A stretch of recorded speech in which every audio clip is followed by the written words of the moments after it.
Ladies and gentlemen, welcome to the Spread Zone, the only podcast dedicated to making you, our loyal Spread Zone listeners, some serious cash. My name is Riz, alongside the greatest, absolute best in the business, Anthony Stalter, and Tim McKernan is here too. So hello, everybody. Of course, we're brought to you by our great partners at FanDuel. Build your bankroll right alongside us by using the FanDuel Sportsbook app. Get the best odds, great promos, and live bet as the action unfolds.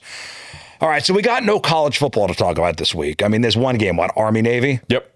Actually, there's a bowl game as well, but Boise State getting in on the action. Yeah, I'm surprised that Army-Navy, which is, it's customary that's the last regular season game, and I guess it still is, but they get the spotlight, and now you got Boise playing in a bowl game. Oh, I didn't see the Boise thing. Yeah, Saturday night. Most of the country won't either. Oh, Sam. I just have to be fair. It might be good for this podcast, however, gentlemen, that we aren't covering college this week. Well, as we start out every Spread Zone podcast, we do the recap. So last week it was Week 14 of the NFL. And Conference Championship Week for college football. Listen, Week 14 for the NFL was a wild one. We did all right as a podcast there. Okay, it's college. College is what snagged us. We picked 12 games. We won 3.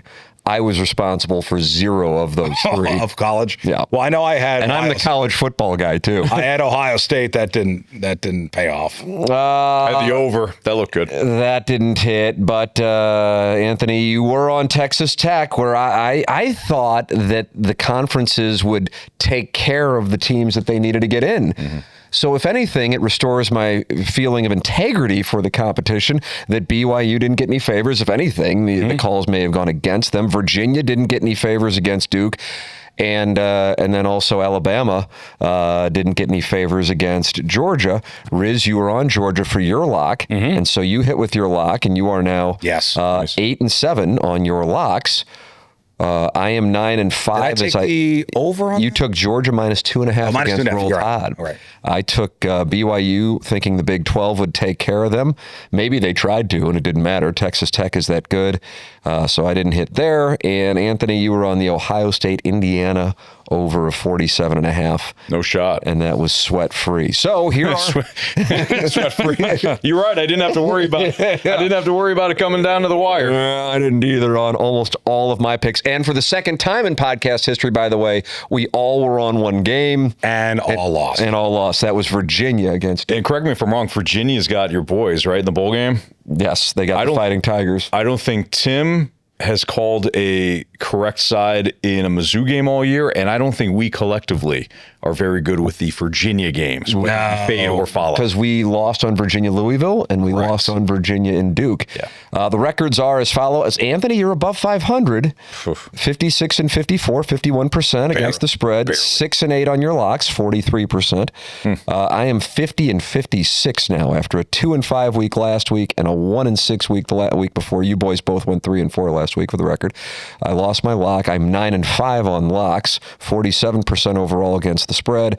Riz, you're on the heater with the locks, 8-7 on your locks. Yeah. 44-60 against the spread for 42%. It's funny. My FanDuel app said it's deleting itself next week if we continue on this. So there it is, boys. We're due for a Sunday charge. No college games this week. No. So what we're going to do is we're going to take a break. We'll dive headfirst into NFL Week 15. No more bye weeks, folks. We are in the home stretch. So we'll do 4 picks. We'll make 4 NFL picks.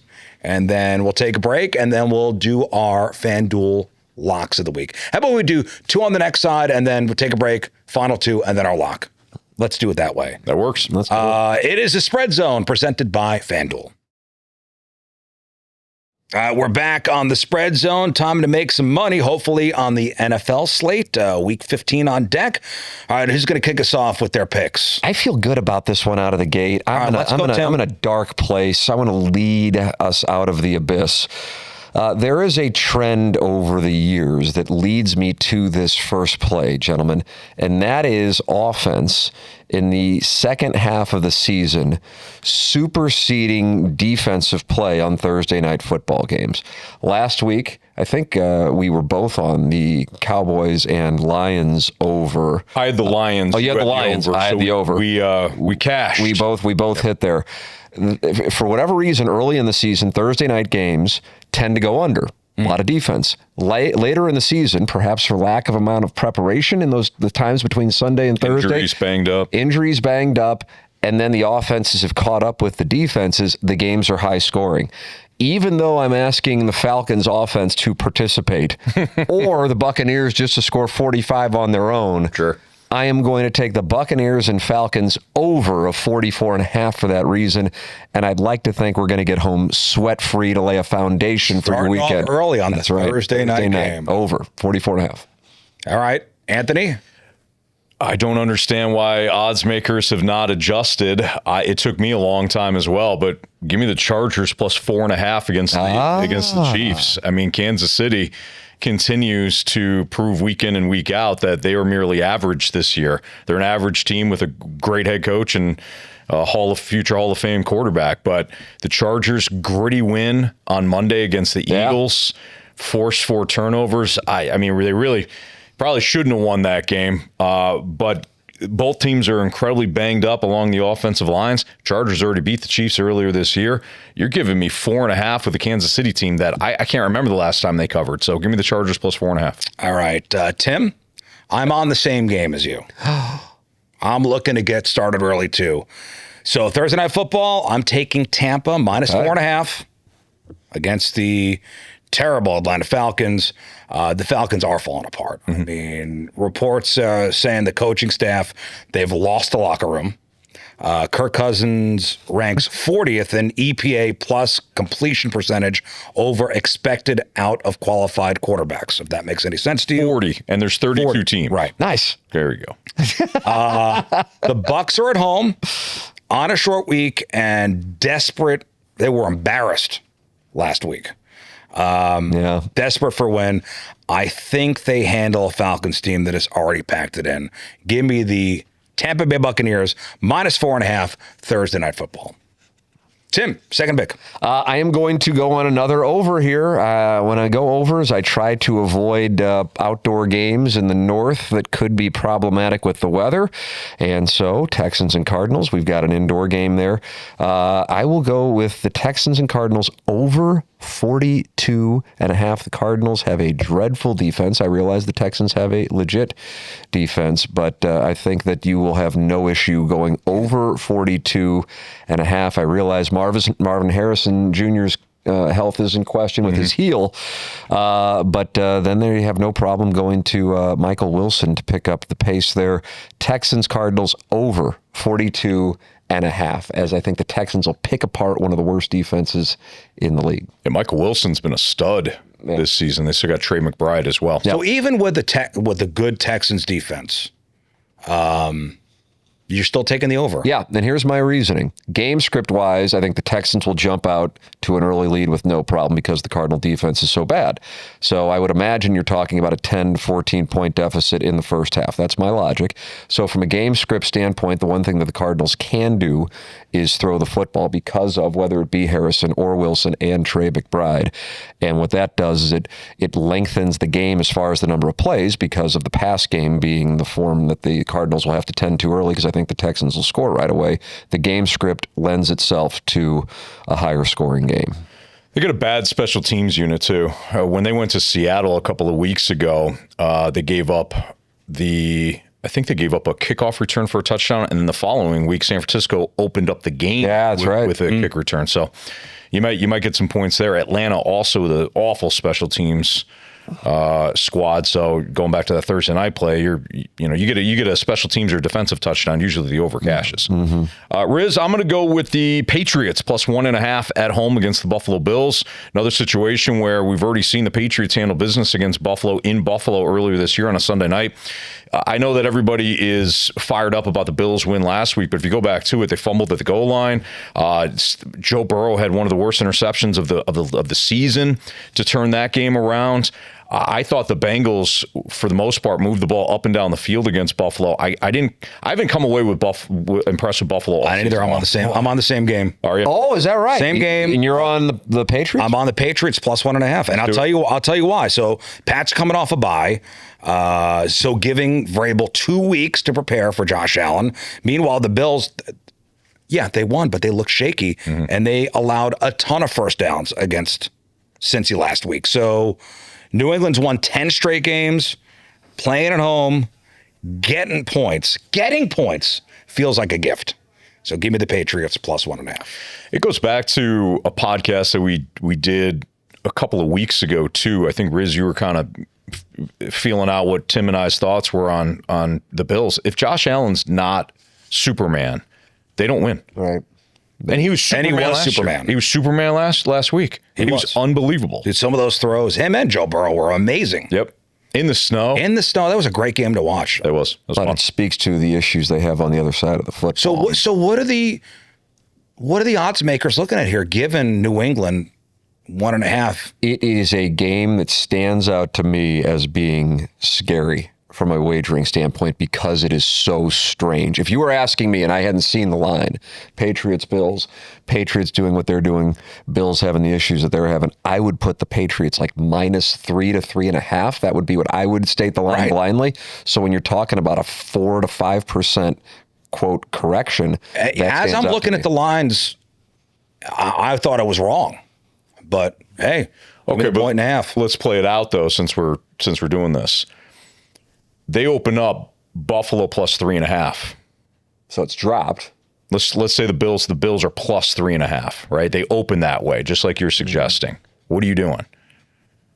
Because I know what I'm doing. I'm taking the 3.5 now with Buffalo. Yeah, you're giving me 3.5 with Josh Allen. Mm-hmm. So I think they're trying to stay away from that. Like 1.5, that's not a key number. Right. You and I are going to have to probably win this thing outright. Right. The better play, quite frankly, is, and I can look at the FanDuel odds right now. ML?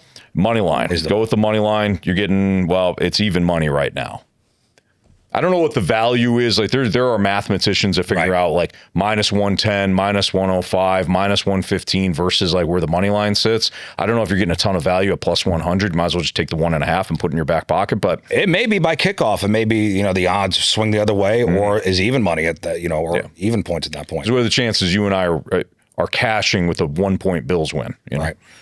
All right, listen, we're going to take a quick break. We'll come back. We'll do 2 more picks for Week 15, plus our locks of the week coming up on the Spread Zone presented by FanDuel. All right, we are back on the Spread Zone presented, as always, by our friends at FanDuel. All right, 2 more picks for NFL Week 15, and then we'll make our FanDuel locks of the week. Tim, next pick. Riz, I feel like you got the worst beat of the 20, you know where I'm going right Raiders. away. The Raiders-Broncos thing. Right? All-timer. That was terrible. All-timer. I had moved on from that game. There were calls of investigations to be launched. For those not familiar with it, Broncos leading by 10, time ticking down. The Raiders complete a pass, down the field they go. The Raiders 3 seconds left? The Raiders are also plus 8.5 too. Yes. So they're down. Yeah. Riz had it at 7.5. Either way. 8.5. So Pete Carroll calls a timeout. Now, he has been interviewed about this since then and said he thought he was going to get time back on the clock, 10, 8 seconds, something in there. So he kicks the field goal. The Raiders convert, and now all of a sudden they're only down by 7, blowing you up, giving 7.5 with the Broncos and many others around the country who I'm sure were loving that was a throw the remote situation. Oh my goodness! Not only did he decide to kick the field goal, which I understand his logic. You kick the field goal, you get the onside, you throw the Hail Mary. It's not out of the realm of possibilities. But they didn't have any timeouts. Yes. So I think it was Patrick Surtain who leaned on Trey Tucker, and while Trey Tucker's trying to get up so they can spike the ball, that's a penalty. People were stop the clock. Right. Yeah. Otherwise, people were over. People were so outraged. Did you see Dave Portnoy from Barstool called for Pete Carroll to be murdered? Oh. He has since apologized for those remarks. It's a little much. A bit too much. But listen, it's late in the NFL season. We're all passionate, right? I mean, if I would have had a large amount on that, I would have been going absolutely bad. I had moved on from the game. Right. I mean, it was a blowout, and then the Raiders wind up covering in that manner. With that established, the Eagles have to get it going. They were on the verge of what would have been a really good win on Monday night that they let get away. And the best cure for that is the Raiders coming to Philadelphia. I don't know, even if it was 14.5, I think I would take the Eagles. The number is 11.5. I'm laying the 11.5 and the Eagles against the Raiders. If Pete Carroll calls a timeout to kick a field goal with no time left on the clock, this time to cover, I might have to sit down. I was talking before about that defensive interference situation with the kneeling on the player and them throwing that weird flag with like 3 seconds left. It's just that's a weird game. Yes, it is. Weird is a good way. Again, technically a penalty. I was watching the red zone, and when they flipped to it, and Surtain didn't let him up, I'm like, they're going to throw a flag on this. This is incredible, and they did. They threw the flag, and otherwise it would have been call. Over. If Surtain just taps on him, done, over. Win by 10. Ooh, I mean, I wasn't even involved. And it makes me Tim nailed it. Worst beat of the year. All right, so you're on. I'm on the Eagles minus 11.5 against those very even Raiders. with a terrible performance by Jalen Hurts, 2 turnovers on one play, which was a new record. That's correct. No quarterback has ever done it since they started keeping records back in 1978. This is the perfect get right spot. I mean, we're talking about like a 40-3 kind of affair. Couldn't love the Eagles anymore. Debated with making it my lock. Eagles minus 11.5. Anthony? I'm going to take a team that's struggling, but a team that I still believe in, and a team that I thought came alive in the fourth quarter despite a loss. And in fact, I didn't think they should have lost. Give me the Ravens minus 2.5 against the Bengals. I know the Bengals crushed them on Thanksgiving night. I get it. But I thought finally the Ravens came alive offensively. Isaiah Likely, I don't know how you don't call that a touchdown. Yeah, wow. I mean, he had 3-4 feet down before the defender smacked the ball out of his hands. I mean, the Ravens should have won that game. If they did, we're talking more about the Ravens. You know, hey, look, they're getting better here. They're gonna make a deep run. I know the Bengals are. They looked very good in Buffalo last week. That was a disheartening loss. I don't know how you bounce back from that. Joe Burrow, couple of picks late, cost him the game. I'm going to lay the 2.5 with the Ravens in Cincinnati. All right, for my third pick, I'm laying the points with the favorites. Give it the Dallas Cowboys minus 6.5 against the Minnesota Vikings. Now, I'm looking at the data here. And the Sportsline AI model has simulated this game and rates the Cowboys as an A-plus spread pick. Oh. Dak Prescott's been on a tear. He's completed 69% of his passes with 26 touchdowns this season. Plus, Javonte Williams is averaging nearly 5 yards a carry.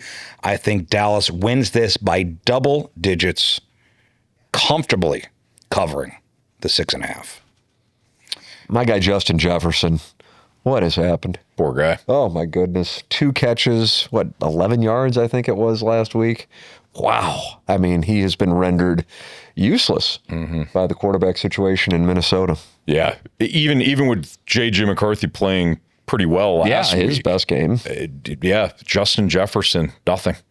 I mean, the frustration level's got to be through the roof. And I wonder if the Vikings move on from J.J. McCarthy regardless of how he plays. Oh, really? Yeah, just because I think with the way that Kevin O'Connell likes to call his games, I don't think he wants to constantly scale the game plan back for J.J. McCarthy. I mean, if you watched the game last week, they won because of their defense, but the offensive game plan was very safe. You know, you do that, you're gonna be in a shootout against Dallas this weekend. You have to open things up, and if you can't, because your quarterback's no good, I wonder if they move on. Yeah, I agree with you on that. All right, my turn? Nope. Tim's fourth and final pick. Fourth and final pick, gentlemen. I am on the Rams and Lions over 54.5. And I also love this. I mean, the Rams offense and the Lions offense, forget about it. This is going to be a Sunday afternoon special where people will be talking about the game on Monday morning. It's going to be one of those kinds of games. I cannot wait to watch it. Pick your poison with the Rams. We saw them get Kyron Williams into the end zone with combined combined with Corum, 3 touchdowns on the ground, 3 touchdowns through the air, just tearing it up last week.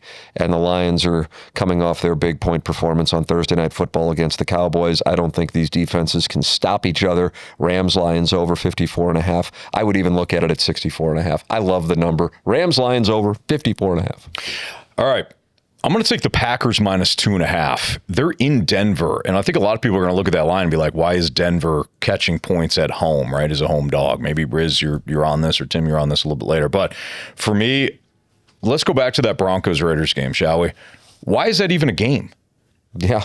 How do the Raiders have it? Kenny Pickett's in the game. Geno Smith was banged up for half of it. They couldn't run the ball. Why is that a game? So Broncos win by 7 against the Raiders. Denver by 1 over Washington. Washington had no business being in that game, backup quarterback. They squeaked by Kansas City. They beat the Raiders by 3 on that Thursday Night Football game at home as a 9.5-point dog, a favorite, excuse me. They barely squeaked by Houston, who at the time was starting Davis Mills. I think the Broncos are walking a tightrope, and I think this Packers team is catching fire. I'm going to lay the 2.5 with the Packers. So you know what the game opened at? The line opened at Broncos minus 1.5, and it swung the other way.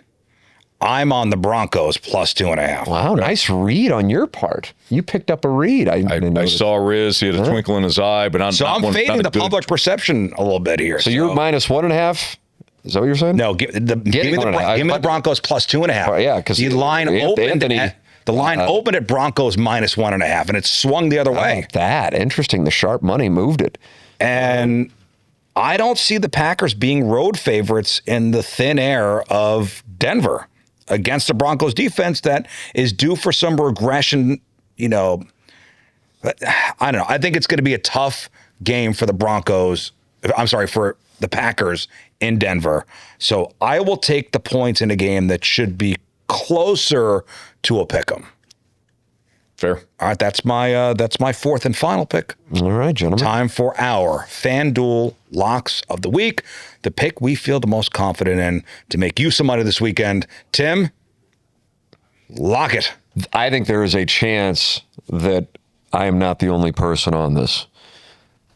If you have to go out and sign 44-year-old Phillip Rivers to your team to travel to the Pacific Northwest and one of the toughest places to play in the NFL against a very good team, you've got problems, and 13.5 points aren't going to help you, brother. Seahawks minus 13.5 against the Colts. Ship it. Ship it. Ship it. Ship the bankroll. I thought about it. I did. I thought about it. I mean, I don't know how the Colts move the football. That's a core issue. Big day for Jonathan Taylor, I guess. I really don't. I don't know how the Colts move the football at all. If this was 10, I'd probably do it. I don't know why it's a huge difference for me with 12.5, but yeah, I think you're on the right side of that. My lock this week is a game that a team, especially if the Thursday night game goes like you hope it does, Riz, with the Buccaneers taking care of business against the Falcons. The Panthers absolutely have to win in New Orleans. They're only laying 2.5. It's a revenge spot because Carolina went to, New Orleans went to Charlotte a couple of weeks ago and beat them.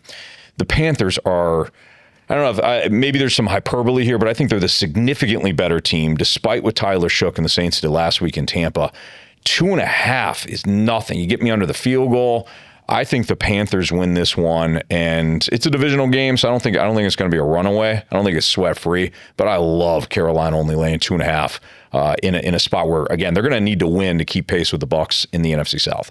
All right, for my lock, listen, we're looking to make some money here, aren't we? So for my lock, I'm looking at the Cincinnati Bengals on the money line at plus 120. Wow, you and I are opposite. Against the Baltimore Ravens. I know the Ravens are the darlings, but Lamar struggled recently. On the flip side, Joe Burrow, it was a weird loss last week for them. Joe Burrow's the opposite of what Lamar's doing. And the Bengals offense is clicking, and a plus money, I think they go into Baltimore and pull off the upset against the Ravens and a defense that just let Aaron Rodgers look like his old self. So give me the Cincinnati Bengals on the money line of plus 120 as my FanDuel lock of the week. And you don't have to go into Baltimore. They already pulled off the upset. They're at home. They're a home. You got them at home. You got them at home. You got them at Paycor Stadium, Riz. Paycor. Yep. All right, so we good? Yeah, there it is. There we go. This is Riz, you and I are opposite. Yeah. On 2. All right, well, let's see how this all plays out, gentlemen. We'll split. That's a wrap on this week's Spread Zone. Quick reminder, all of our picks are made on the FanDuel Sportsbook app. Make sure you download it today and tell us as we build our bankrolls all season long. For Tim McKernan, Anthony Stalter, my name is Riz. This is the Spread Zone, and we will see you next week.